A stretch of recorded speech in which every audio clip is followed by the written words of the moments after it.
মাজে মাজে এয়া বহু দূৰ ঘৰৰ পৰা প্ৰায় ৩-৪ কিলোমিটাৰমান হ'ব। পথাৰৰ মাজে মাজে এনেকৈ আজি খোজকাঢ়ি আহিছোঁ প্ৰকৃতিৰ সেউজীয়াৰ মাজে মাজে। ভালো লাগিছে, কষ্টও হৈছে, তথাপি আহিছোঁ বিহু বুলি মাছ মঙহ গোটাবৰ কাৰণে। লকডাউনৰ কাৰণে যিহেতু বজাৰত উপলব্ধ নহয় এইবোৰ, গতিকে এইবোৰ মাখি জুম বানি আছে। মাখি নে কিবা পোক নাজানো আৰু, আচৰিত বাপৰে বহুত। এনেকুৱা সেউজীয়া প্ৰকৃতিৰ মাজলৈ আহিলে বহুত কিবা কিবি দৃশ্য দেখিবলৈ পোৱা যায়। সঁচাকৈ আচৰিত এইবোৰ, বাপৰে ইমান মাখি নে পোকে নে কি নাজানো আৰু, হাজাৰ হাজাৰ পোক। ইয়াতে এটা সৰু পুখুৰী এটা দেখিছোঁ পথাৰৰ মাজত, এইটো দেখুৱাই দিছোঁ।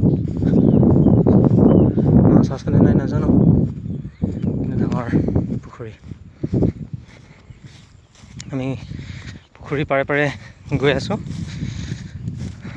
লকডাউনে মানুহক যথেষ্ট অসুবিধাৰ সৃষ্টি কৰিছে, তথাপিও কিন্তু বাপুতি সাহোন অসমীয়াৰ হিয়াৰ আমঠু ৰঙালী বিহুটো নেপাতাকৈ থাকিব নোৱাৰে মানুহে।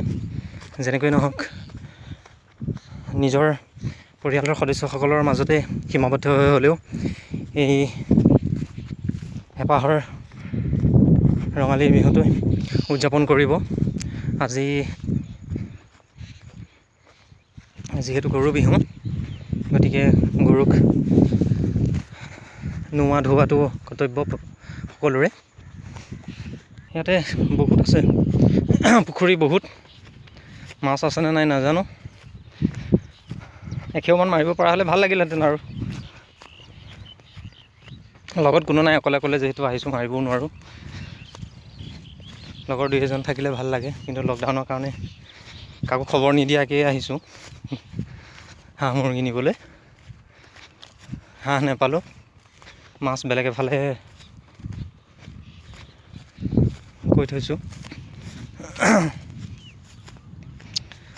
এনেকৈ আজি বিহুৰ দিন পাৰ কৰিব লাগিব, বিভিন্ন অসুবিধাৰ মাজতে হ'লেও। কিন্তু ৰঙালী বিহুটো মানুহৰ হিয়াৰ মাজে মাজে আছে। ইয়াৰ প্ৰকৃত কণত তেজৰ প্ৰতিটো কণিকাত প্ৰবাহিত হৈ আছে। গতিকে বিভিন্ন বাধা আহিলেও সেইবোৰে আমাক প্ৰকৃততে একো প্ৰতিহত কৰিব নোৱাৰে,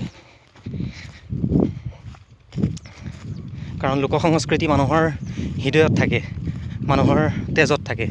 সেই তেজত থকা বস্তু কেতিয়াও নোহোৱা হৈ নাযায়। প্ৰাণবায়ু যেতিয়ালৈকে থাকিব, তেতিয়ালৈকে অসমীয়া আইৰ সকলো সন্তানৰ বুকুত সি অংকুৰিত হৈ থাকিব। এয়া হৈছে প্ৰকৃতিৰ চৰাচৰিত নিয়ম। অপৰূপ এক সৌন্দৰ্যৰ মাজত আজি এনেকৈ ওলাই আহিলোঁ। ভালো লাগিছে, মৰ্ণিং ৱাক কৰাও হৈছে, খুবেই ভাল লাগিছে।